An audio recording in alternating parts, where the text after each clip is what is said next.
Hi guys, welcome! The much-awaited War of Emperium is finally coming to the Southeast Asia server this Thursday, March 20, 2019. The War of Emperium, or also known as WoE for short, is a guild versus guild event wherein every guild in the channel battle each other to conquer the Emperium and bring glory to their respective guilds. In this video, we'll discuss the basics of WoE, the benefits of participating and conquering a castle, and some general strategies that you may use when entering this competitive battlefield. I hope that by the end of this video, you'll have a clearer idea on how to prepare for the upcoming WoE in order to achieve victory for your guild. Alright, without further ado, let's begin. Let's start with an overview of WoE and the main rewards.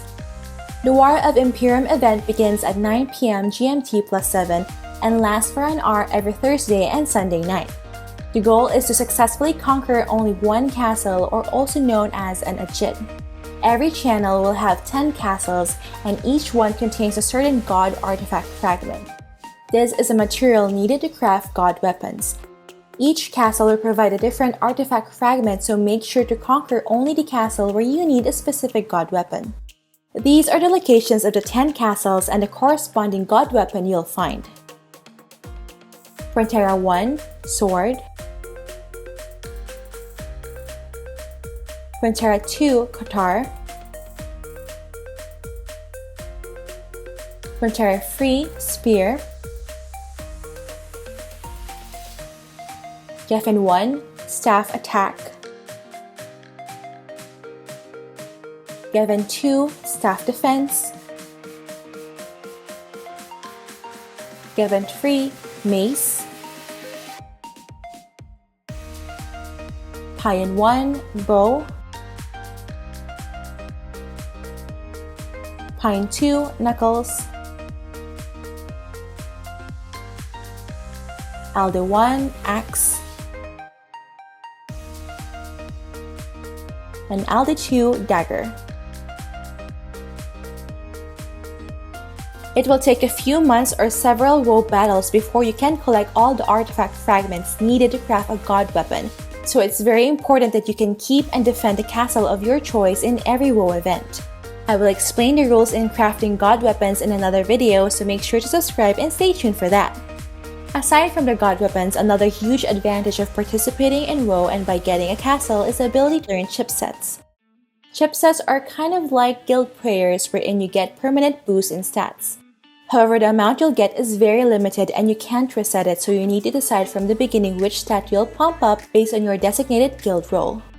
There are 3 types of chipsets that you can obtain: red for attack, blue for defense, and yellow for element. As an example, if you're a high wizard assigned to spam Storm Gust and WoE, then you need to put your chipsets on water attack.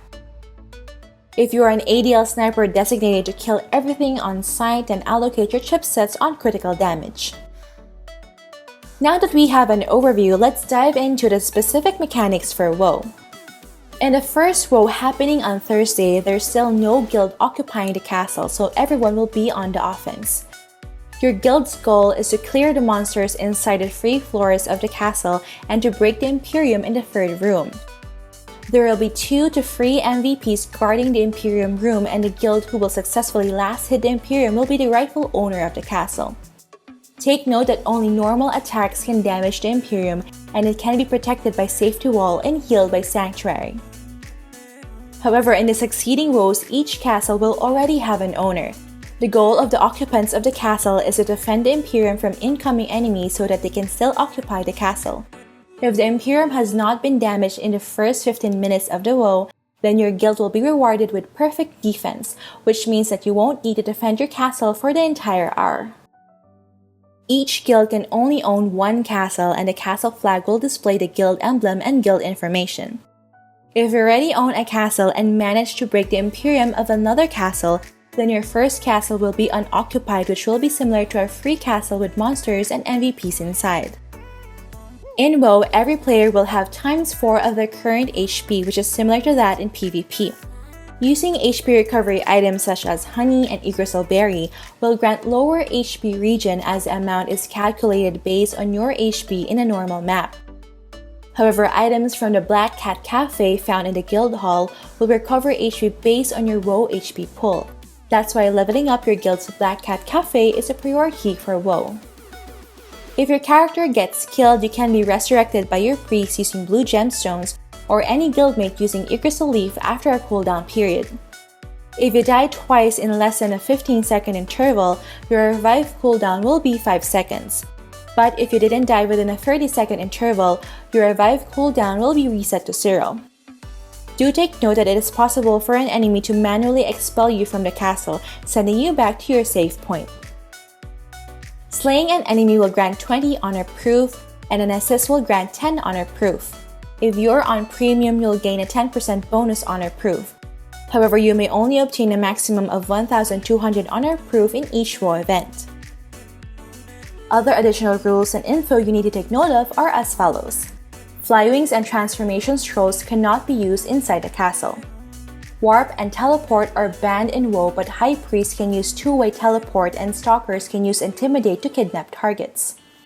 Other skills such as the Play Dead and the Marriage skills are also not allowed in WoW. The knockback effect of skills such as Jupiter Thunder and Storm Gust will not take effect. And lastly, the Emperium is classified as Holy Element, Angel Race, and Large Size, so Emperium breakers should equip damage modifying cards like Orc Skeleton, Cornus card, and Minoris card. Now that we know the mechanics of WoW, it's time to do a quick run-through of the general strategies that your guild can employ. Number 1, preparedness is a key to success and victory. Before going into battle, you need to ensure that your equipment, cards, and skills are correct. Know which skills to put in your skill bar and practice using them in PvP arena. In addition, you need to bring a sufficient amount of HP and SP recovery items from the Black Cat Cafe, as you can't expect your FS priest to be there to heal you at all times. Number 2, the best offense is a good defense. Farming and WoW builds vary since you need to invest in good defense for survivability in WoW. That 200k crit damage for your ADL sniper won't do much if you die right away. So for survivability, here are some cards and gears you may get. For your offhand, inlay a mark card to prevent being frozen by Storm Gust or Frost Diver. For your armor, an all-around mandatory card for survivability is a Pharaoh Frog card, since it grants 30% demi-human damage reduction. For the headwear, equip a Marduk card to prevent being silenced. For the accessory, get a Horon card if you don't have Sight or Ruwak to detect those hiding assassins and stalkers.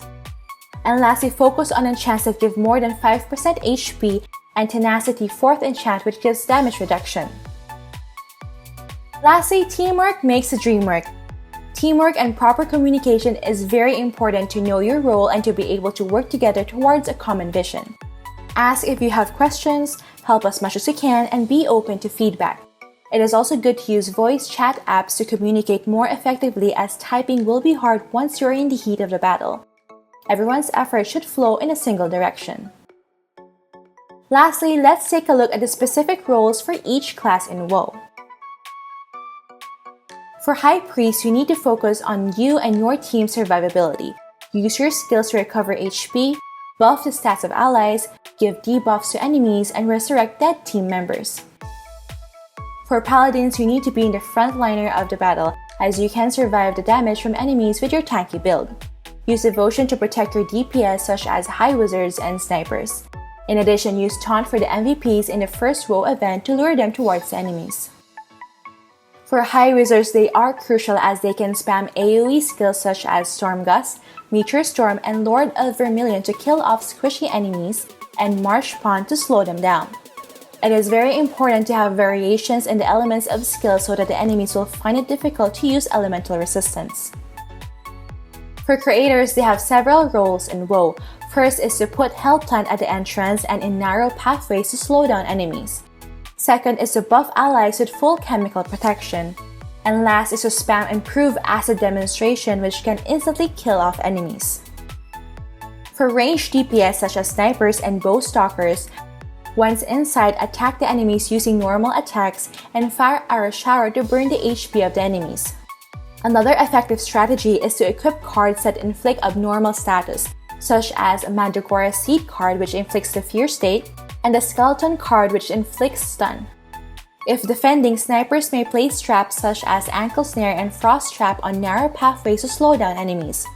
Then stalkers may kidnap high-value targets, strip them off, and then be killed by your team. Lastly, for melee DPS such as dagger stalkers, lord knights, assassin crosses, and white smiths, your goal is to disrupt the enemy formation by focusing on glass cannon DPS such as high wizards and snipers. If you are designated as the Emperium breaker, you should sneak your way towards the Emperium room to distract the enemies defending it. Alright, so far we touched on the basics of WoW, the various benefits and rewards, and the different strategies we can use to win castles. I hope this video was helpful in giving us a clearer idea on how to prepare for the upcoming War of Emperium. Alright, that's it for this video guys. Don't forget to like if you enjoyed watching this guide. If you're new here, I would love for you to consider subscribing by hitting the red subscribe button down below. I would love to have you back. Thank you for watching and see you in our next episode.